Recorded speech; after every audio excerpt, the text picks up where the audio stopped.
आउज़ुबिल्लाहि मिनश्शैतानिर्रजीम बिस्मिल्लाहिर्रहमानिर्रहीम। अस्सलाम वालेकुम viewers, welcome to my channel cooking with Nazia. Viewers, आज जो रेसिपी हमारी किचन में तैयार होने वाली है उसका नाम है क्रिस्पी फ्राइड फ़िश, जिसे हम फ़िश पकोड़ा भी कहते हैं। और ये फ़िश बच्चों की तो फेवरेट होती है क्योंकि ये बहुत ही क्रिस्पी और टेस्टी होती है। और जो बच्चे फ़िश पसंद नहीं करते वो भी इसे खाए बिना नहीं रह पाते। तो वीवर्स, बिना टाइम वेस्ट किए चलते हैं रेसिपी की तरफ। वीवर्स, यहाँ मैंने हाफ़ केजी बोनलेस फ़िश ले ली है और इसे हल्दी लगा के मैंने 15 से 20 मिनट के लिए रख दिया था और फिर इसे वॉश करके अच्छी तरह से इसका पानी खुश्क कर लिया। अब मैं इसके छोटे छोटे पीस कर लूँगी। आप चाहें तो इसे इसी तरह से भी फ्राई कर सकते हैं। अदरक लहसुन का पेस्ट 1 टीस्पून लिया है और 1 टेबल स्पून ज़ीरा और 1 टेबल स्पून साबुत धनिया लिया है और इसे क्रश कर लिया है और इसे मैंने फ़िश में शामिल कर लिया है। सॉल्ट 1 टीस्पून या अपने टेस्ट के हिसाब से। हल्दी ली है मैंने 1 चुटकी, क्योंकि हल्दी हमने इसको वॉश करते वक्त भी यूज़ की थी। रेड चिली पाउडर 1/2 टीस्पून और रेड चिली फ्लेक्स 1/2 टीस्पून और 1 टीस्पून या 1/2 टीस्पून चाट मसाला, 1/2 टीस्पून मैंने अजवाइन ले ली है और 2 टेबल स्पून सिरका और 1/2 लेमन का जूस हम इसमें शामिल करेंगे। 2 टेबल स्पून मैदा और 4 टेबल स्पून इसके अंदर हम बेसन शामिल कर देंगे और फिर अच्छे तरीके से इसे मिक्स कर लेंगे। मेक श्योर कि मसाला अच्छे तरीके से फ़िश के हर पीस पे लगे। अब इसे कवर करके 2 से 3 घंटे के लिए फ्रिज में रख दें।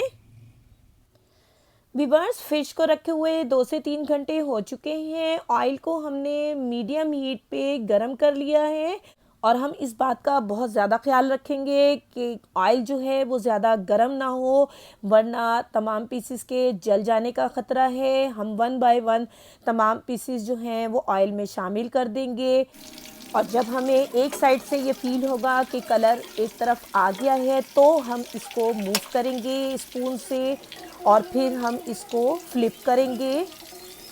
ये देखिए, एक साइड से कलर जो है वो गोल्डन ब्राउन आ गया है और हमने इसको फ्लिप कर दिया है। अब हम दूसरी साइड से भी इसको अच्छे तरीके से गोल्डन ब्राउन कर लेंगे। ये देखिए, दोनों साइड से गोल्डन ब्राउन कलर आ गया है और हमने इसे स्ट्रेनर में निकाल लिया है। जो भी एक्सेस ऑयल है इसमें से निकल जाए।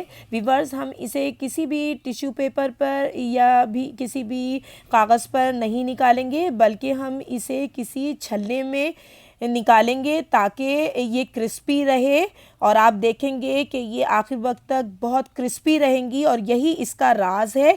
और आप ये नोट करेंगे, ये देखिए, हम बाकी फ़िश भी है बिल्कुल इसी तरीके से फ्राई कर लेंगे। उसी तरीके से हमने मीडियम फ्लेम पे अपनी बाकी फ़िश भी है फ्राई कर ली है और उसे छलने में निकाल लिया है। और आप देखिए कि यही इसकी जो क्रिस्पीनेस का राज है कि हमने इसे किसी टिश्यू पेपर पे किसी चीज़ पे नहीं निकाला, बल्कि एक छलने में हमने इसको निकाला है, जिसकी वजह से ये बहुत ज़्यादा क्रिस्पी है। और आप देख सकते हैं कि तमाम फ़िश जो है हमारी रेडी हो गई है और हमने उसे डिश आउट कर लिया है। और आप देख सकते हैं कि देखने से ही कितनी मज़ेदार मालूम हो रही है और ये खाने में भी बहुत टेस्टी है, बहुत डिलीशियस है और बच्चे इसको बहुत ज़्यादा पसंद करते हैं और बड़े भी इसको बहुत ही ज़्यादा शौक़ से खाते हैं, क्योंकि ये बोनलेस होती है और ये मुख्तलिफ़ किस्म के सॉसेस या चटनी के साथ बहुत ही ज़्यादा जायका देती है और एक दफ़ा जो खाना शुरू कर दे तो उसका हाथ नहीं रुकता। तो वीवर्स, अगर आपको मेरी ये रेसिपी पसंद आई है तो इसे ज़रूर लाइक और शेयर करना नहीं भूलिएगा। और अगर अब तक आपने मेरे चैनल को सब्सक्राइब नहीं किया तो प्लीज़ इसे ज़रूर सब्सक्राइब कर लीजिए और बेल आइकन का बटन ज़रूर प्रेस कीजिएगा ताकि मेरी हर रेसिपी सबसे पहले आप तक पहुंच सके। तो वीवर्स, चलती हूँ, फिर किसी नई आसान और सादा सी रेसिपी लेकर हाजिर होंगी। तब तक के लिए अल्लाह हाफिज़। Thanks for watching.